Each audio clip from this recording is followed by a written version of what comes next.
heaven is too great a burden for modernity. You see, there are a lot of really interesting and weird feedback loops about the way the contemporary world works that keep human consciousness at a distance from the truth of God. And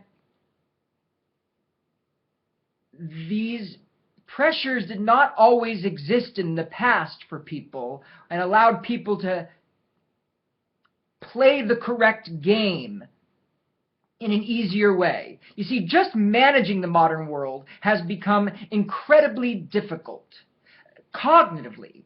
Just if you're a modern contemporary Western person, just paying your bills and managing yourself on social media, Facebook, Twitter, Instagram, making sure that your preparations for the future are in order, is your 401k plan in order, do you have all your insurance policies, taken care of? And then just the amount of paperwork created by the bureaucracy that we've developed to keep this whole thing running. It has created a need for the human mind to engage in the world totally, just to manage oneself in it. But this absolutely makes the truth of how one's supposed to relate to reality totally distant from oneself. You see, the point is that God is real, and that what reality actually is a story you're embedded in about your transformation of yourself into ultimately love, so that you can see God in the beatific vision. I mean, this is the real story you're in. This is what the truth is. This is what you should have your mind on.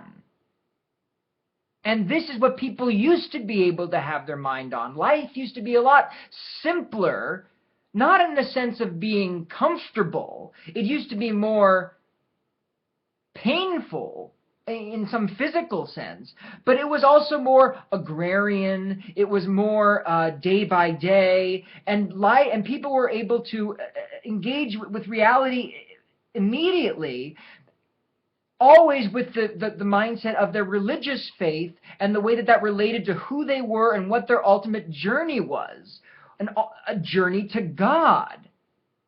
But because our desire to manage the world and make it more comfortable has forced us to make it also incredibly difficult to manage on a personal level.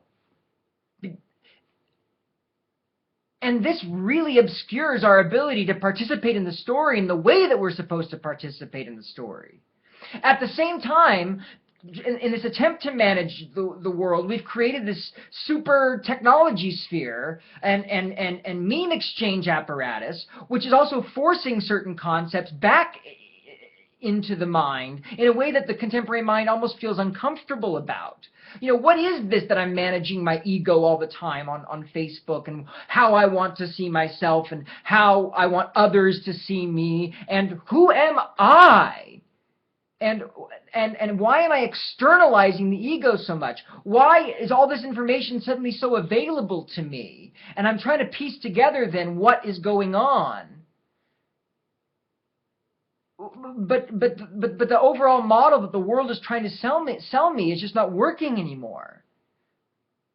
And when I look into science, quote unquote, and I actually look into the depths of what it's trying to say, it blows open into holograms and quantum superpositions and what is going on. The attempt to manage the world does create the information sphere, does create the noosphere, and the noosphere generates the omega point. The Teilhard de Chardin was right, and the omega point is the second coming of Jesus Christ. The second coming of Jesus Christ, which has been built into the system from the beginning, because we are there. This is it. This is when consciousness reaches a kind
prepare yourself for death so that you can prepare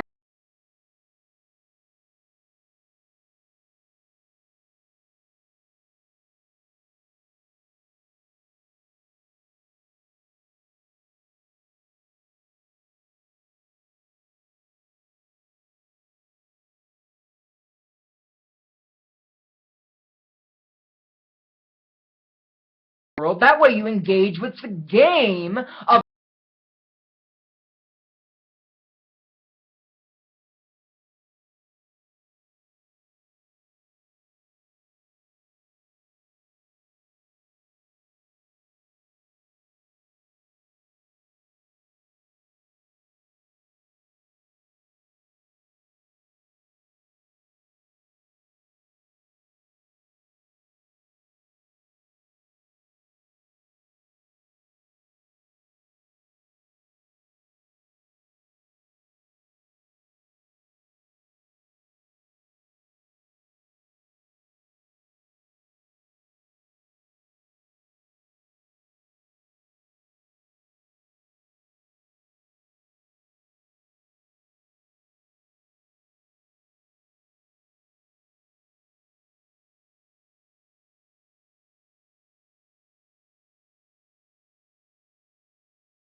love and goodness and truth can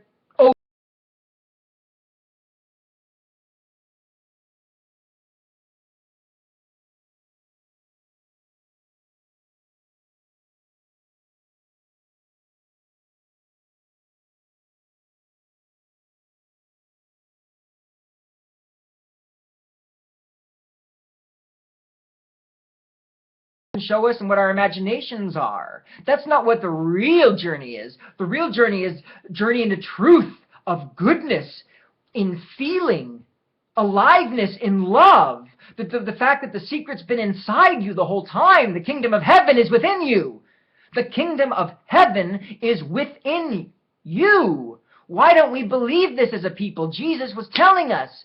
But we can't, because our minds are clouded by the neuroses of the attachment to the forms and our wanting to desire to control our lives and live as long as possible. And it's just a video game, guys.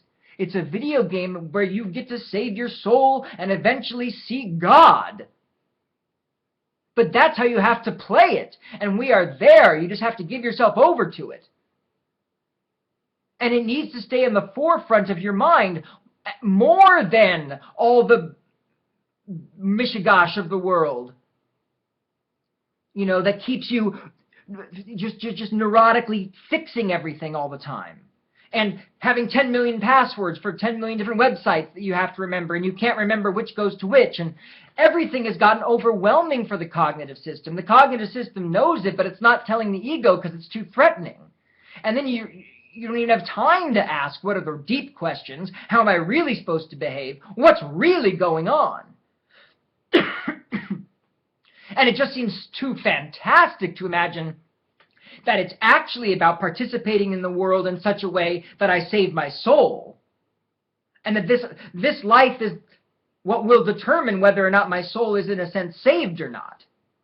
I mean, that's too fantastic a story. I have no evidence for that. I have to just worry about making this world as comfortable as possible, and when I die, that'll take care of itself. No, guys. False. Error.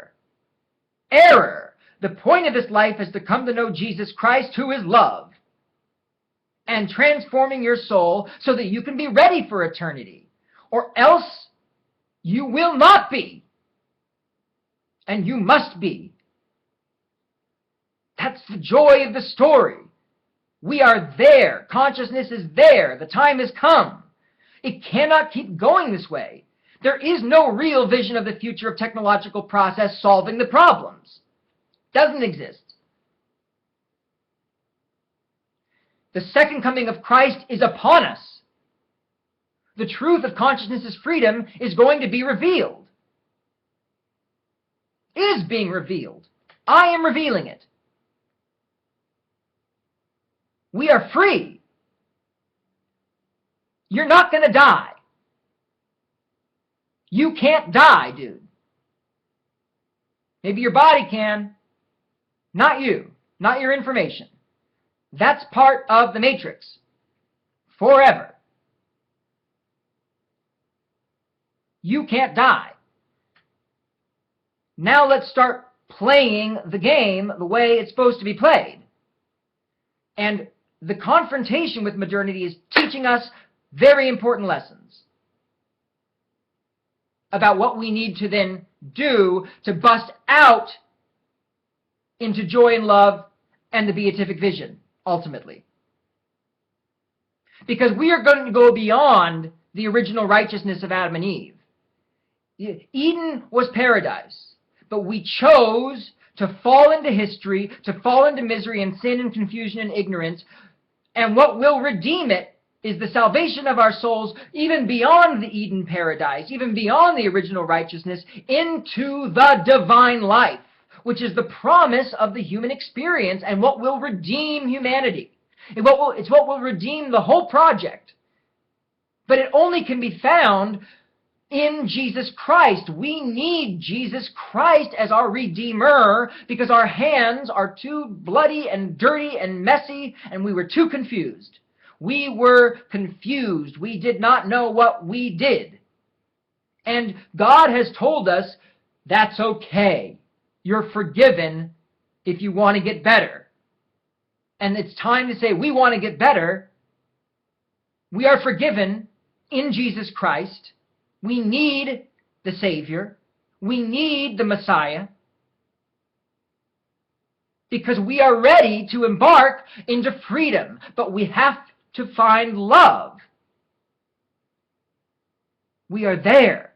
And the modern world cannot be sustained in our own heads. It's not about sustained as a thing outside us. It can't be sustained by the cognitive system and for truth to still be the priority. Because the truth is that you're in a video game in which you save your soul.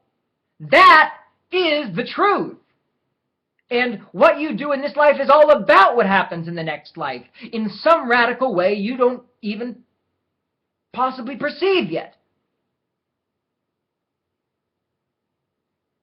Let's use the metaphors of video games, virtual reality. We're in the hologram. Let's just play the game fully.